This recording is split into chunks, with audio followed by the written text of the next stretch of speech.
창의적 문제 해결 챕터 3 창의적 발명 원리 찾기를 이야기해 보겠습니다. 발명은 창조적 모방이다. 기존에 나와 있는 기술들을 내가 좀 더 창의적인 사고를 부과해서 뭔가 만들어내는 것이지, 하늘에서 뚝 떨어진 전혀 새로운 것들은 극히 드물고 신물질이나 어떤 새로운 이론을 발견한 게 아니라면 대부분은 기존에 있는 것으로 만들어낼 수 있는 기술이라 합니다. 그래서 기술의 흐름을 파악을 해야 되는데, 제라움 레몬스는 그 분야에 가장 유명한 학술지들을 다 구독을 해서 거기서 미리 흐름을 파악하고 그 흐름에 앞서가는 발명을 해냄으로써 크게 성공한 사례가 있는데요. 마찬가지로 우리도 기술 흐름을 잘 파악해야 되지, 기술 흐름에 역행하는 발명을 해서는 쪽박차기 십상입니다. 그래서 발명의 3대 발상법은 입체적으로 생각을 해야 되는데, 우선 수평적으로 널리 살펴보고 하나를 깊이 파보는 방법이 있고 조합한 입체적 방법이 있는데요. 그런 방법들을 하면서 흐름을 파악해서 잘 창조적 모방을 할 수 있어야 되겠습니다. 근데 여기 고구마는 넝쿨체로케라고 되어 있는데, 개인 발명가들 특히 어떠한 새로운 생각을 하게 되면 갑자기 신봤다, 너무 즐거워서 깊이 생각 안 해보고 그러면 하나만 딱 추론하는 경우가 있습니다. 고구마나 감자는 어떻게 해요? 캘 때 해보면 그냥 쑥 뽑으면 굵은 줄기 하나 정도만 나올 뿐이지 옆에 있는 많은 것들 놓치게 돼 있어요. 그래서 그러한 우를 범하게 되는데, 기술도 마찬가지예요. 어떤 기술을 개발하면 그거의 다른 실시에가 훨씬 더 많이 있을 수 있습니다. 그래서 뭐를 어떻게 개선한다는 것을 발견한 것은 굉장히 중요한 실적이지만, 이 하는 방법이 한 가지만 있는 것은 아니다. 더 다양한 방법이 있겠고, 그래서 그냥 한 가지만 딱 내놓게 되면 전문가가 그걸 보고 이건 바보 하면서 나 같으면 이렇게 하겠다 해서 더 많은 걸 찾아서 추론을 하게 되면, 내 특허는 정보, 아이디어 착상만 노출하고 실제 쓸모있는 것들은 다른 사람이 해내는 그런 우를 범할 수 있어서, 다양한 사례들, 실용 적용례를 찾아서 같이 해야 됩니다. 그래서 실제로 미국 같은 데 특허를 보게 되면 청구하기 100항이 넘는 경우가 많이 있어요. 중속항 해서. 근데 우리는 특허 건수가 중요하니까, 특허 등록증 달라는 것도 아닌데 그냥 대충 해서 등록을 받거나, 아니면 청구항을 몇 개 썼다가 선행기술 유사성에 걸려서 유사선행기술에 걸려서 문제가 되면 이걸 묶어가지고 특허를 받는 경우가 있어요. 1, 2, 3, 4 하나. 그렇게 특허를 등록받기 위해서 묶어서 하게 되면 나중에 그 실시에 있어서 그 1, 2, 3, 4단계를 다 실시하는 사례는 거의 없기 때문에 아무런 쓸모없는 특허가 될 수 있습니다. 그래서 출원비하고 등록료만 날리고 아무런 쓸모가 없는 특허가 되는데요. 발명 특허라는 것은 등록증으로 모든 것이 끝나는 것이 아니라 나중에 분쟁이 발생했을 때 소송에서 이겨야만 그 권리를 제대로 구제받을 수 있는데, 그러려면 명세서를 되게 잘 써야 되겠죠. 특히 청구항을 잘 써야 되는데, 등록받기 위해서 이렇게 무리하게 A에서 D로 가는데 CD 단계를 집어넣음으로 해서 등록은 받았지만, 없는 걸 등록을 받았지만 아무 쓸모가 없는 그런 걸 만들어서는 안 되겠습니다. 그래서 그 다음 경우는 넝쿨체로케라, 뭔가 하나를 새로운 개선을 했으면 그 사례를 다 찾아서 다 적시할 수 있어야 되고, 나중에 특허 등록받을 때도 등록증을 위해서 무리하게 불필요한 결합을 통해서 하는 그런 우를 절대 범하면 안 되겠습니다. 두 사람은 눈을 앞을 보게 돼 있다고 그랬죠. 그래서 항상 과거의 어떤 사례는 나의 어떤 뒷심이 되고 근력이 돼서 앞으로 나갈 수 있는 그러한 힘이 되는 것이지, 뒤에 연연해서 살 필요는 전혀 없습니다. 그래서 앞을 보고 나가면서 하게 되면 훨씬 더 청기적으로 진화된 좋은 결과를 볼 수 있습니다. 우리가 또 연산과 논리의 비약 형용사는 훌륭한 발명이고 발명은 언어의 예술이라고 그랬는데 창의적 발명을 위해는 연상과 논리의 비약이 필요하다. 우리 일상 속에서 굉장히 재밌는 사례들이 많이 있는데요. 이걸 보게 되면 언뜻 보면 갈아 만든 배예요. 옛날에 좀 유명하게 잘 팔렸던 처음에 이렇게 상표인데 자세히 보면 갈아 만든 배가 아니라 갈아 만든 개입니다. 저렇게 하면 안 되겠지만 아이디어로 재밌게 누군가 잘 패러디한 것 같아요. 그래서 그런 언어의 유연성, 활용성을 좀 잘 봐야 될 것 같고요. 아무튼 이런 것들은 어느 날 우연히 나온 것이 아니라 끊임없이 내가 보고 듣고 배우고 느끼고 사유하고 숙성시켜서 뭔가 만들어내는 것인데 발명은 언어로 만들어진다 했죠. 언어의 예술이라고 했잖아요. 그래서 그 언어로 표현을 해서 표현된 그 문장을 해결하는 것이 발명이라고 할 수 있겠는데 그래서 문장을 갈아 마셔라. 여기 갈아 만든 배, 갈아 만든 개가 있지만 그냥 배를 착즙해서 팔았더니 별로 힘들지 않았는데 갈아 만든 그런 개념 그런 개념으로 했더니 또 시트 치는 것처럼 이것도 마찬가지로 문장을 갈아 마셔라. 있는 그대로의 어떤 평범한 문장으로 가는 것이 아니라 그걸 갈아 마셔서 은유 비유를 통해서 뭔가 시적인 표현이 될 수 있지만 예술적인 표현도 될 수 있지만 내가 원하는 발명의 창의적 문제를 해결할 수 있는 문장으로 만들어라. 갈아 마셔서 그거를 내 집어넣고 숙성시켜서 재배합하고 어떤 다른 결과를 만들어낸다. 그런 뜻이에요. 그래서 연상과 논리, 비약 이런 것들을 부단히 해내려면 상상을 많이 하고 숙성시키고 자꾸 응용을 해봐야겠죠. 이번에 발명은 언어의 예술이라고 했는데 언어의 마술이라고도 볼 수 있겠죠. 말장난이라고 나쁘게 표현할 수도 있겠지만 우리가 뭔가 하고자 하는 것들을 자유롭게 표현을 함으로써 그거를 언어로만 끝나면 시가 될 수도 있고 소설이 될 수도 있고 마케팅, 카피, 광고 문구가 될 수도 있고 선거에 대한 홍보 문구가 될 수도 있고 다양하게 할 수 있죠. 근데 거기에 나타나는 형용사, 동사를 구현하기 위해서 기술이 부과되면 그것은 발명이 되고 새로운 물질이 되겠죠. 그래서 발명은 언어의 마술인데 그 발명은 핵심과 주변으로 나뉘더라. 우리가 자동차를 보면 핵심의 요소는 뭘까요? 엔진인가요? 엔진이 될 수도 있고 그 다음에 차축 있어야 될 것 같고 굴러가려면 바퀴도 있어야 되겠죠. 이 세 개는 꼭 있어야 되지만 사람이 편안하게 들어가서 앉을 수 있는 캐빈 이런 뚜껑이잖아요. 틀은 사실 지금 필수적이라고 볼 수 있지만 꼭 핵심 요소는 아니죠. 그 다음에 차가 직진만 할 수 없으니까 방향을 틀어야 되는 것들 가다가 서야 되니까 브레이크를 만들어야 되고 또 안락감, 편안한 그 승차감을 위해서 승차감 편의를 해야 될 것 같고 안정장치가 부과되고 밤에 움직일 수 있도록 라이트가 부과돼야 되고 이런 것들은 이제 주변 장치겠죠.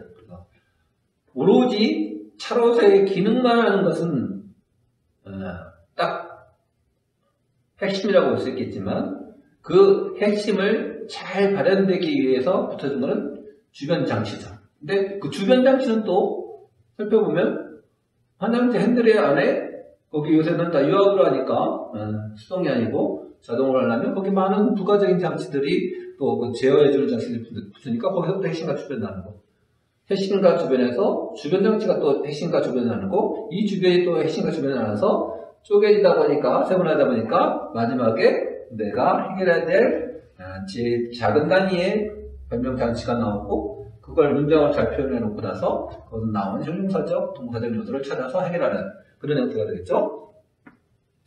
그래서 우수한 발명은 좋은 문장을 표현된다.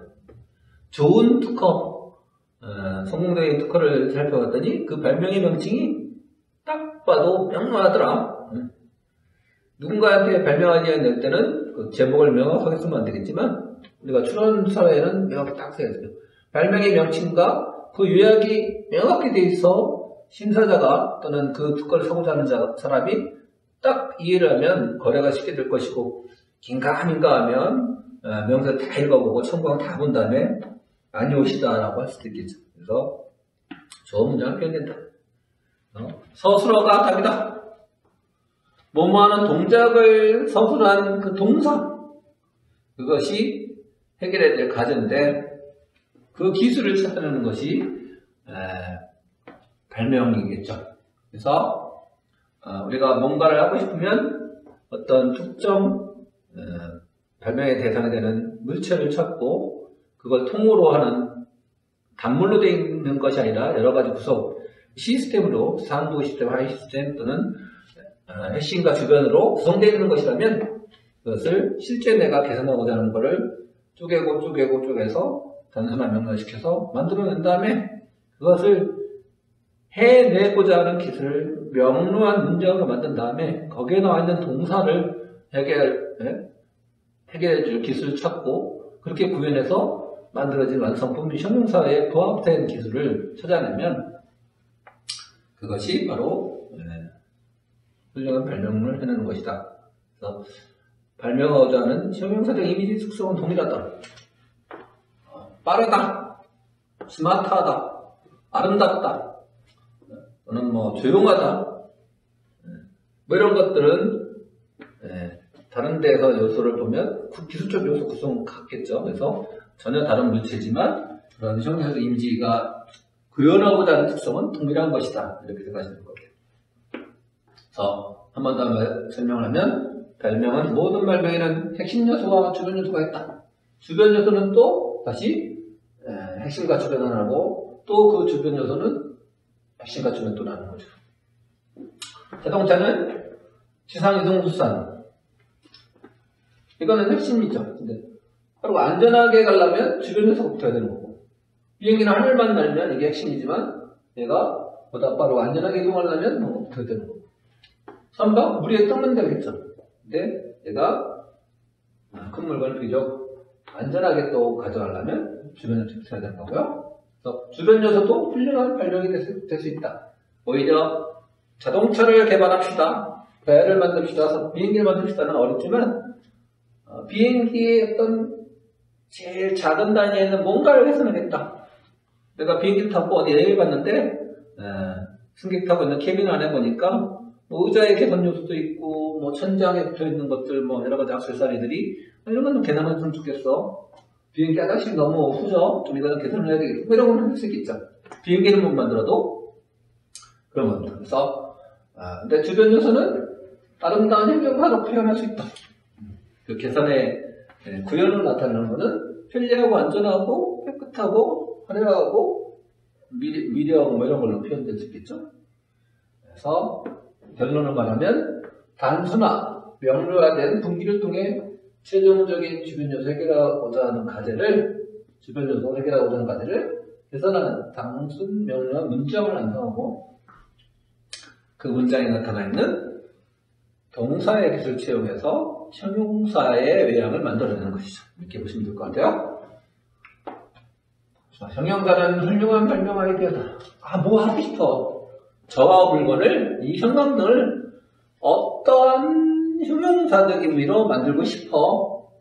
그런 이미지 완성품을 만들려면 이런 동사적 기술이 필요해. 이런 거죠. 그래서 이 형용사는 훌륭한 발명 아이디어다. 내가 하고자 하는 완성물이니까요.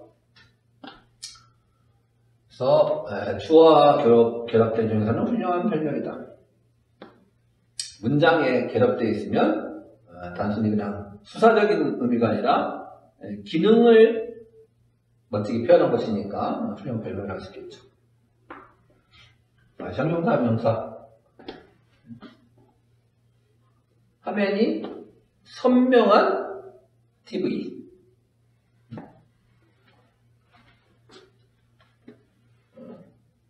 레이저처럼 날카롭고 화려한 뭐 디자인일 수 있고, 그램처럼 가벼운 노트북이 되겠죠. 뭐 이런 형태로 표현할 수 있어요. 장시간 앉아 있어도 편안한 거를 만들기 위해서는 그걸 구현해서 동사는 여러 가지가 있을 수 있겠죠. 자, 우리가 이제 또 언어적인 문제, 발명은 언어의 예술이다, 마술이다, 이런 거를 한번 더 얘기해 보면, 애플이 첨단 기술 업체이고, 뭐 구글이나 이런 업체들도 마찬가지인데, 그들이 선언한 내용이 있습니다. 애플은 단지 기술 기업이 아닙니다. 그 너머에 있는 기업입니다.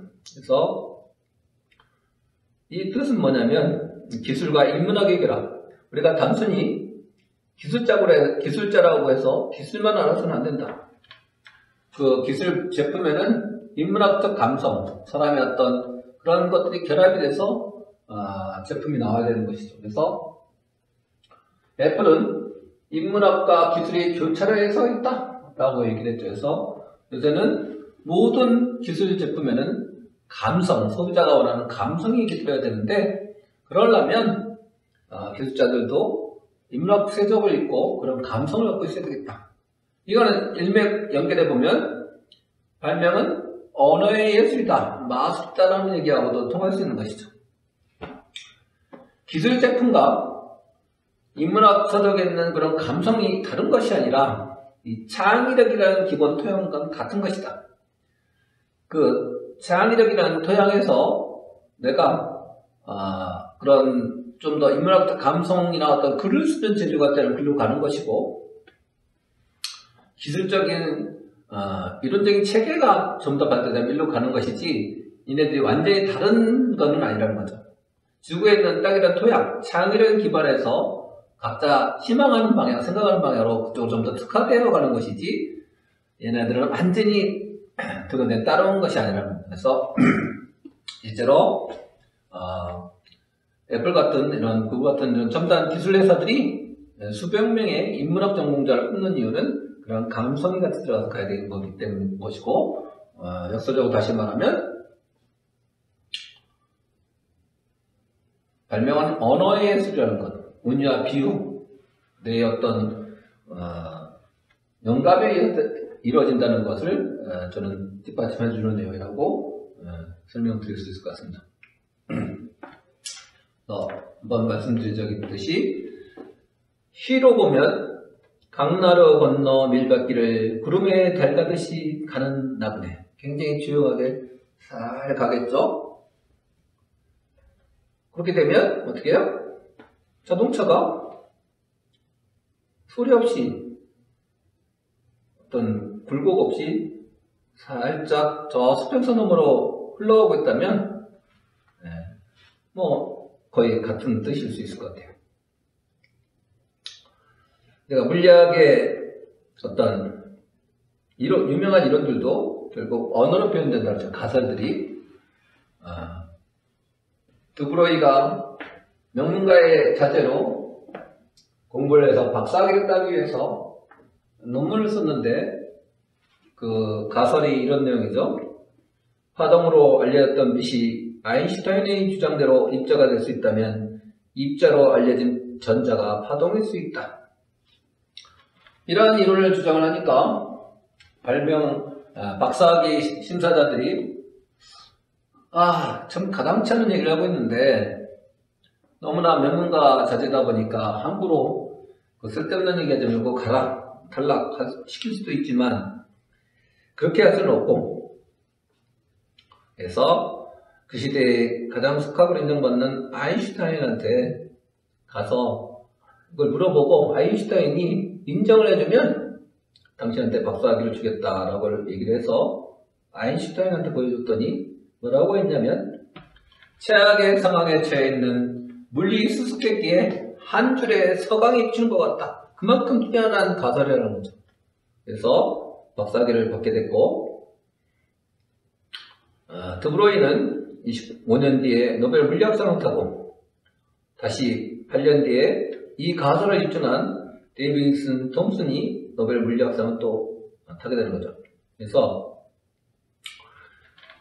이러한 유명한 물리학 가설도 운유 비유를 함유한 그러한 문장으로 만들어지더라. 그래서 과학 교육에서의 비유와 운유 그리고 창의성이라는 김명민 교수가 쓴 책에서 나왔는 내용인데요. 인용한 겁니다. 그래서 같은 논리인 것이다. 결국 문장으로 표현된 것들을 표현된 가설을 검증하는 것이 물리학에서 노벨상 탈 만큼 뛰어난 그런 것이라면 뛰어난 발명도 멋진 문장으로 표현되어 있고 그 문장을 검증해서 뭔가를 만들어내는 것이 발명이다.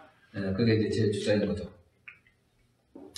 한번 살펴보면 기계의 핵심 주변 요소를 파악해서 하는 얘기는 앞에 설명이 됐고요. 기술변의 흐름을 따라라, 표준을 따라라 이 얘기도 앞에 말했어요. 근데 이 마인드맵으로 그리는 자료를 보면 자동차 제품을 만들 때와 자동차 홍보 마케팅 관점이 있는데 마케팅 할 때는 우리 차는 안전하고요, 가격도 싸고 연비도 좋고 성능도 뛰어나고 이 차를 타고 다니시면 품위가 넘치실 거고요. 이렇게 얘기를 할 거예요. 오프로드나 레저에 좋고요. 근데 이거를 이렇게 팔라고 해.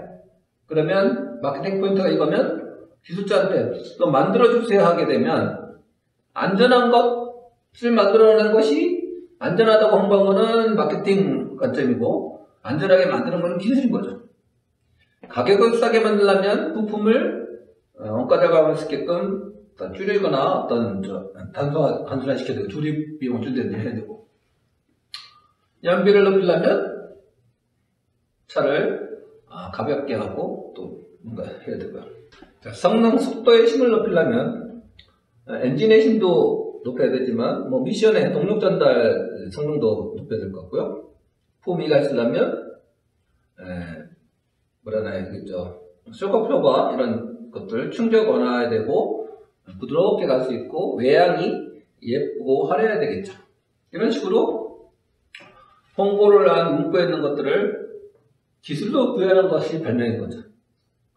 형용사적으로 이러한 자동차입니다 라고 설명한 것을 구현하기 위해서 동사적으로 뭔가 만든 것이 발명인 겁니다. 그래서 무슨 토양이 다른 것이 아니라 창의적인 관점에서 마케팅형 요소로 뛰어난 문구로 표현된 것들을 거짓이 안 되려면 이것을 구현한 것은 기술인데 발명이다. 그래서 발명은 언어의 예술이다 라고 좀 말씀드린 거고요. 자, 이거는 세계적으로 유명한 광고대에서 아마 우리나라 대학생이 출시해서 대상을 탄 아이디어라고 그러는데요. 여기 보면 누군가 저격수가 춤을 겨누고 있죠. 이거를 전봇대에 말아놨더니 총구가 자기 뒤통수를 겨누고 있네요. 그래서 이거는 뭐예요? 반전, 전쟁을 방지하는 그런 평화의 어떤 광고가 될 것 같고요. 근데 자기를 겨누는 총을 기술로 만들었더니 잘 볼까요? 방아쇠가 어떻게 되어 있나요? 방아 땡기려면 어떻게 총이 내 앞으로 오겠죠. 그래서 자살하는 총이에요. 그래서 저거는 반전 광고인데 내 뒤통수를 겨누고 있는데 나한테 겨누는 총이 되는데 이건 기술도 구현하니까 자살하는 총이 되었어요. 그래서 이렇게 다른 표현이지만 기술로 표현하니까 저렇게 되더라. 답은요, 광고 아이디어에 기술을 부과했더니 발명이 되더라. 이렇게 된 겁니다. 일전에 설명했듯이 김태희라는 유명한 연예인이 있는데 처음 나왔을 때 예쁘고 화려하고 지적인 좋은 대학을 나온 지적인 이미지로 되어 있어요. 그래서 그런 것들을 차에 부과했더니 선이 아름답죠? 그 다음에 차가 굉장히 스마트하고 인텔리전트한 차예요. 그래서 그런 것도 구매될 수 있고 아이폰에 집어넣었더니 역시 선이 예뻐요. 아름답고 얘는 굉장히 지적이고 인텔리전트한 그런 제품이죠. 스마트폰과 자동차와 사람이 같은 형용사를 갖고 있는데 그걸 표현하는 거는 같더라. 그거를 교환하는 기술적 방법은 조금씩 다르겠죠. 그 다른 것들을 찾는, 그것에 맞는 것을 찾는 것이 발명의 원리라고 할 수 있겠습니다. 그래서 발명을 단계란 글로 내가 하고자 하는 발명을 단계 찾아서 명확히 단순 명령을 정리하면 그 다음에 그거를 달성하고자 하는 형용사를 달성하고자 하는 동사를 기술적 요소를 차용해서 쓰면 되겠습니다. 발명의 원리는 간단하다. 아인슈타인의 위대한 상생성 원리는 복잡한 공식이 아니야. E는 MC 자선. 저걸 어떻게 부른지는 모르겠지만 저 얘기는 많이 들어봤을 거예요. 질량 문제 등까지 상대성 원리인데 저거는. 근데 기계공학에서 사용해야 되는 힘의 공식은 매우 간단해요. F는 MA. A가 0이면 정력학. 건축물 구조에 딱 고정되어 있는 이런 정력학인 거고요. 0이 아니면 움직이는 동력학이에요. 딱 저걸로 대부분을 풀어냅니다. 심리에. 그래서 아인슈타인도 이런 얘기를 했어요. 이론은 가정이 단순할수록 더 이질적인 요소들을 연결할수록 그리고 적용 가능한 영역이 더 넓을수록 더 인상적이다. 단순해야 되고 다른 요소들을 연결할 수 있어야 되고 적용 가능하게 넓으면 좁은 것이 아니라 더 인상적이다라고 아인슈타인이 얘기했다고 합니다. 그래서 이러한 것들이 뒷받침이 되고 있다라고 말씀드렸어요. 맛있는 발명, 보이는 발명이라고 써놨는데요. 우리가 맛집에 가서 맛집이라고 소문난 데 가서 음식을 딱 맛을 보고 이 음식이 맛있다 안 있다라고 평가하는 데는 채 1초도 안 걸릴 겁니다. 입에 대는 순간 재료를 신선하게 썼나, 소스는 뭘 썼나, 이 배합의 비율을 만지 발효는 시킨 건 이런 것들을 명확히 판단할 수 있습니다. 그래서 금방 판단할 수 있어요. 건물을 짓고 있는데 첨단 건물 오면 다 볼 수 있는데 보니까 창문이 몇 개 깨져 있다든지 보가 빠져 있다든지 이런 형태가 되면 누구라도 금방 발견해낼 수 있어요. 근데 특히 개인 발명가들 중에 상당수 그 발명을 보면 남이 보면 맛이 없고 허점투성인 발명인데 자기는 그게 최고라고 생각해요. 그래서 좋은 발명은 누가 봐도, 누가 맛을 봐도, 누구한테 얘기해도 나는 왜 그 생각을 못했지? 손을 바로 칠 수 있어야 되는 것인데 이건요 이렇게 되고 설명되고 복잡한 것들은 아닐 가능성이 크다는 거죠. 그래서 뭔가 우스꽝스럽고 복잡하고 두무장대하고 자연의 법칙이나 에너지 보존 법칙에 어긋나는 그런 것들 만드는 것이 발명이 아니라 누가 봐도 세련되고 맛있는 발명을 해볼 수 있도록 노력을 해야겠다 말씀드리고요. 자, 가장 이상적인 타이어는 뭘까요? 일전에 제가 한국 타이어에 반으로 쪼개지는 타이어, 안 터지는 타이어, 특허를 몇 개 등록을 받아서 제안을 한 적이 있었는데 그때 한 게 약간 그거 이맥상통한 얘기인데요. 가장 이상적인 타이어 튜브는 재질이 좋아야 되나? 튜브를 했을 때 튜브가 없는 겁니다. 요새 타이어들은 튜브가 없어요. 20여 년 전에는 이런 제안을 했었지만 가장 이상적인 타이어 체인은 겨울에 많이들 만드는데 요새 스노우 타이어 많이 나오죠. 아직도 안전하지 않지만 눈 표면이 마이너스 전기를 띄고 있기 때문에 타이어 표면이 플러스 전기를 띄고 있으면 안 미끄러지겠죠. 그래서 그러한 형태를 안전하게 적용할 수 있다면 굉장한 발명이 될 수 있을 것 같아요. 가장 이상적인 타이어는 뭘까요? 투브레스 타이어고 눈길에도 미끄러지지 않고 마모도 잘 안 되고 승차감도 좋고 많은 생각을 해보게 되는데 요새 타이어 없는 자동차가 타이어를 없애는 게 가장 이상적인 거죠. 그래서 물론 이제 비행기에도 2,000여 대 타이어가 있긴 조그만 게 있긴 하지만 현대자동차가 최근에 부산에서 날아다니는 자동차 지금 이제 연구를 하고 있다고 얘기 들었고요. 그래서 향후에는 타이어가 없어진다. 그렇다면 타이어 업체는 어떤 생존 전략을 짜야 될까? 그런 고민들을 발상의 전환을 좀 해봐야 돼요. 이 기술은 천년만년 그대로 가는 기술은 없어요. 마다 변화가 계속 일어날 거기 때문에 거기에 대응해서 우리가 대비를 해야 되겠다.